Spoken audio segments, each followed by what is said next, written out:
Good evening, everyone. Welcome back to our Thursday evening broadcast. Before we get into the message, let me remind you to visit newyorkupc.info and worship in your giving, submit your prayer requests or praise reports, and sign up for a small group if you haven't already. Tonight, Pastor Stephen will bring to us another message on faith. Please give him your attention, and I'll see you after the message. Good evening, everyone. Welcome back to our evening broadcast. Thank you for spending time with us. It is my pleasure and my honor to be with you tonight. I bring you the closing message of our series that has been dealing with faith in action. It's been a great series looking at all of these heroes who by faith earned God's commendation, a good report from the Lord. And I know that I personally desire that as well. I desire to have God's commendation, God's good favor, a good report for what I have done in my life. And I hope that you desire that as well. Tonight I'm going to take us, though, to a place and to a story that I would call faltering faith. Faith that struggles, faith that is not as strong as we want it to be. Faith that even falls short, and yet is sufficient. And so the passage that I want us to look at tonight and to examine is found in Mark chapter 9. And in Mark chapter 9, we're introduced to Jesus taking some of his disciples up onto a mount, and they're kind of pulling back the veil of humanity and revealing who he is, a picture of his divine nature. It's called the Mount of Transfiguration. And you can read in several of the Gospels the story of how this happens and even how ignorant and misunderstanding these disciples were of what was going on and what was to happen. And then the part that we're going to draw your attention to tonight is that as Jesus descends from the mountain with the disciples, and as they come back down, they come back to the rest of the disciples who have found themselves surrounded by a crowd of people, because a man has brought his boy to them. And the scriptures, you have to understand, in the ancient world, there is a lot of overlay of both medical issues and demonic forces and demonic activity tied to it. And so whether this is just a description of a boy who the demons would do certain things to, or whether in fact the demons were in fact behind what looks to us today as seizures or epilepsy or something like this. The point is that the demons would grab this boy. In fact, the Father tells us in Mark chapter 9, verses 17 through 18, when Jesus comes down and finds the commotion, he says, "Teacher, I brought my son so you could heal him. He is possessed by an evil spirit that won't let him talk. And whenever this spirit seizes him, it throws him violently to the ground. Then he foams at the mouth and grinds his teeth and becomes rigid. So I asked your disciples to cast out the evil spirit, but they couldn't do it."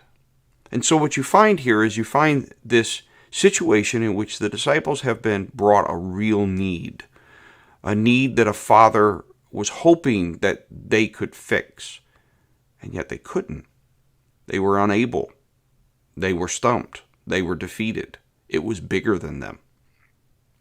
So Jesus comes to this, and his initial response is actually disheartening, because he's actually harsh. If you read in there, he says, "You faithless people, and how long am I going to put up with you?"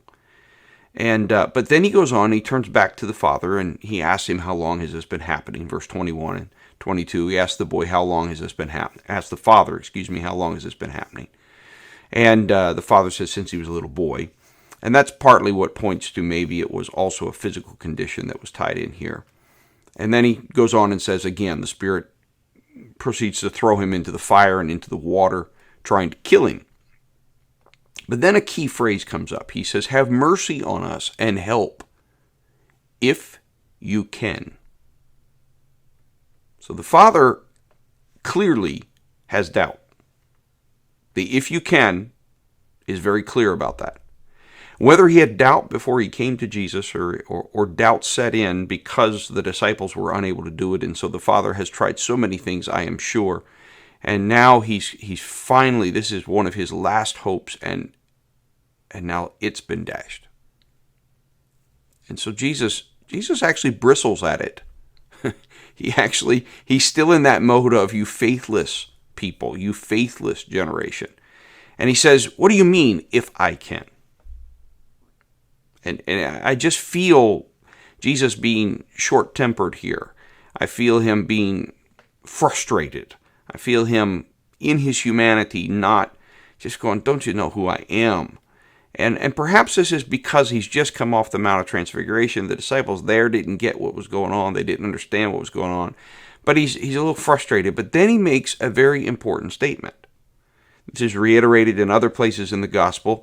And he picks up on this theme of faith. So first he's indicted the disciples. He's indicted even the Father by implication as being faithless. And now he says anything is possible if a person believes.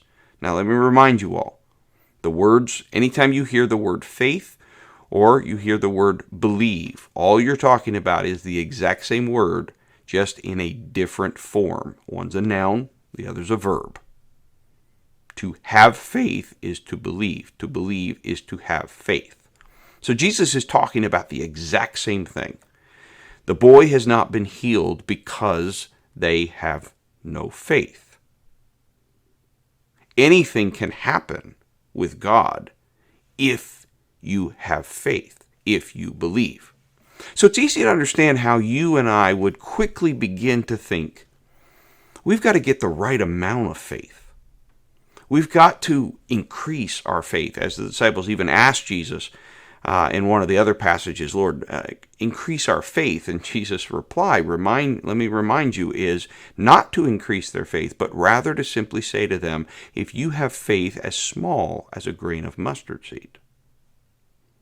So even though Jesus is frustrated with a faithless people, even though he calls to them and says, anything is possible, God, if you believe, not if I can, if you believe.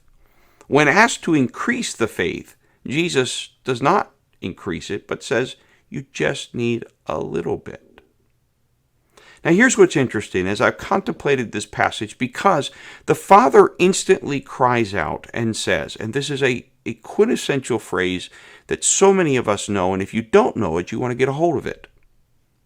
I do believe, the Father says, but help me overcome my unbelief.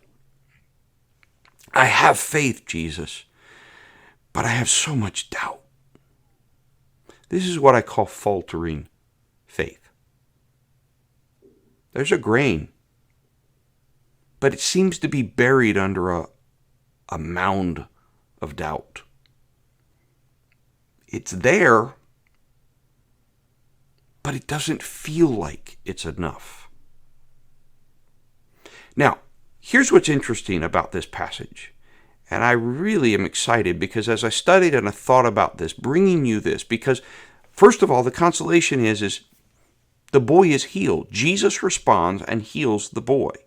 So we have long cited this passage of, I do believe, but help me overcome my unbelief. I have faith, but help my lack of faith, as confirmation that God can work with a very little bit of faith. But what's even more powerful is something I think that we have missed.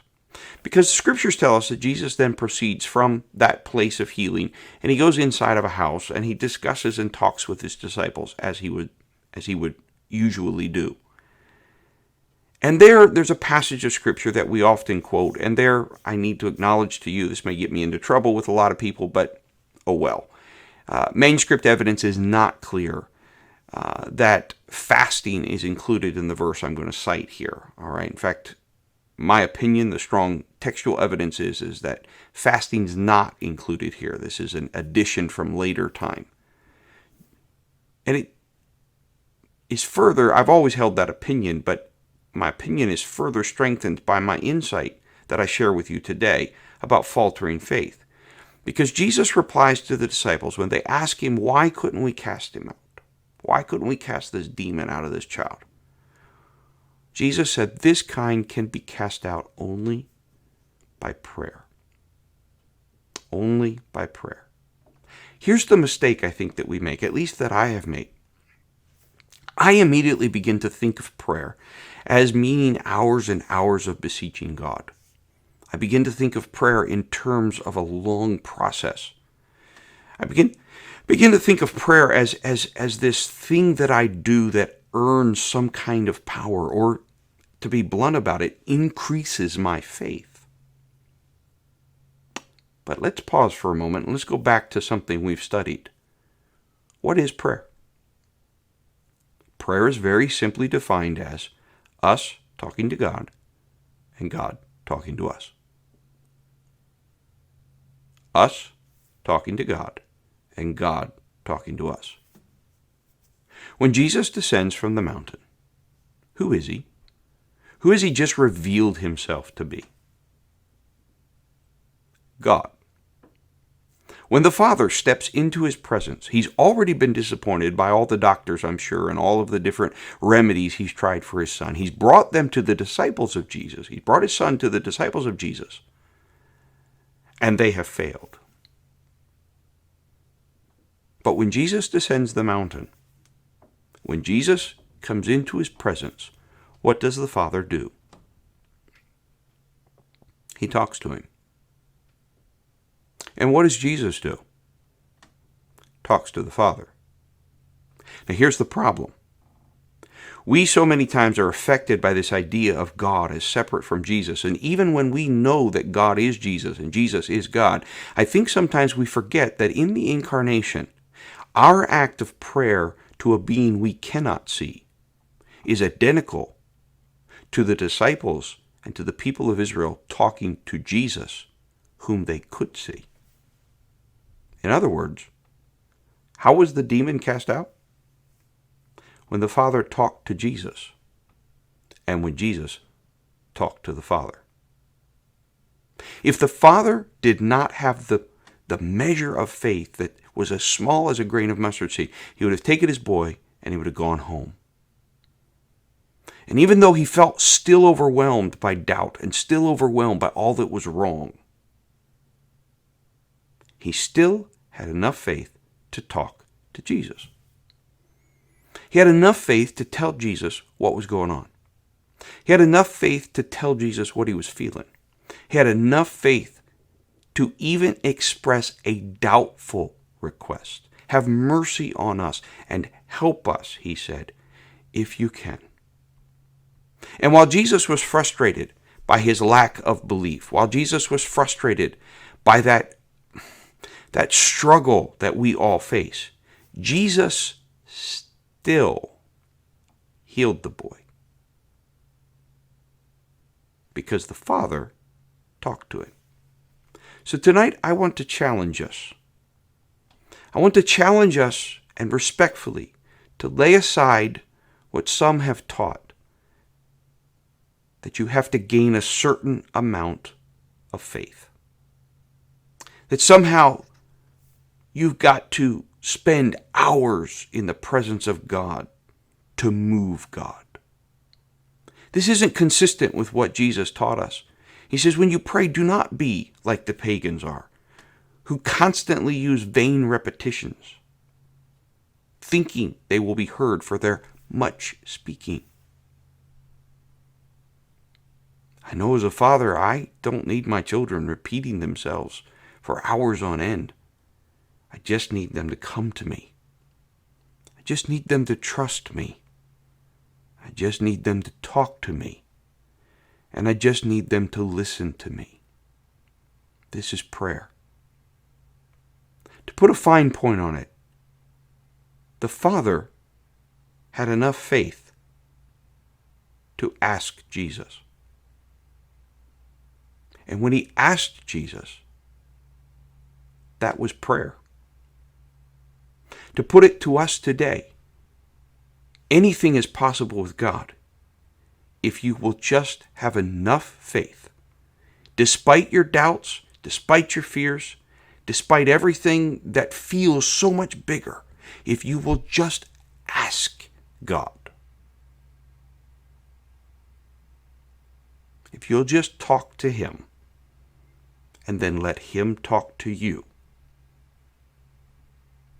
This kind, whatever it is, will come out, will be handled, will be answered by prayer. Faltering faith is the very environment that if you do not falter, then why would you need faith? Sometimes we have presented to you faith as something that is actually not faith. When I have confidence in God, and by the way, there are some things I have confidence in God, I don't think I'm actually exercising faith. I don't have any doubt. I don't have any struggle. It's returning to Hebrews 11 verse 1. It's not something I'm hoping for. It's not something that I cannot see. It's something I have great confidence in.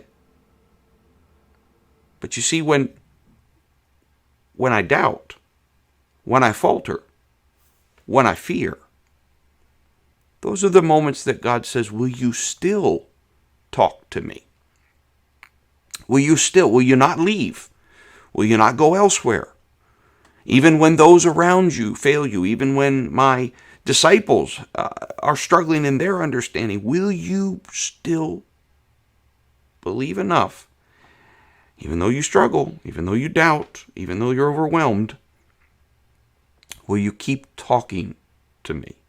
Because if you're talking to me, it means you have a measure of faith. Because you can't even see me. I'm hope.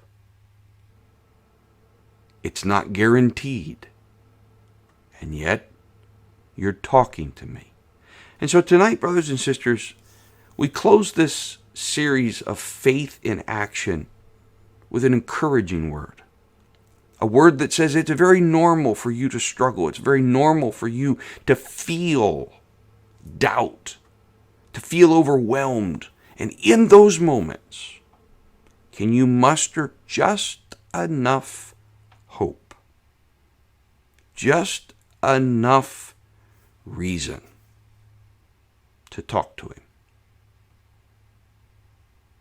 Because Hebrews also tells us that without faith you cannot please God, which means that with faith you can please God. Because he that cometh to God must believe that he is, and that he rewards those who diligently seek him. Even if I falter, even if I struggle, even if I doubt. And brothers and sisters, I can tell you, I do. Even in those moments, if I can simply make the choice to keep talking to my God and keep listening as he speaks back, miracles will happen. Because that is belief. This kind, Jesus said, does not come out but by prayer. Prayer is simply me talking to God and God talking to me. I don't need a volume of it. I don't need a length of it. I don't need a certain amount of it. I need but the grain of a mustard seed. Enough to, despite disappointments, to go ahead and keep talking. And so tonight, as we close, would you perhaps bow your head or raise your hand, and not in a long prayer, but would you talk to God one more time? Jesus, God, like the father with the boy, I have so many doubts. I have so many fears. I have circumstances that I don't know the answer to. And Father, I'm asking you to hear my faltering faith. Lord, I do believe, but help me to overcome my unbelief. But God, once again, I return back to you to speak one more time. God, I return back to you to say one more time. Lord, I believe. Help me to overcome my doubts. Help me to overcome my fears. And I pray it in Jesus' name. This week we're encouraging you to print out from newyorkupc.info. There's a sheet there. It's got a picture of a rock on it, kind of referring to the memorial rocks from the crossing of the Jordan. On one side, right? An example of something where God has answered your prayer in the past, has been faithful in the past. And on the other side, write down something that you have been looking for God to answer, and maybe it seems as if He's silent. Maybe it seems as if it's not going to happen. And we want you to put it in an envelope, put a date on it, put it somewhere prominent that you see it every day, but you don't read it. And 6 months from now, we're going to have you open those envelopes and be able to see where things are, to see where God has been. Do you have enough faith to write it down?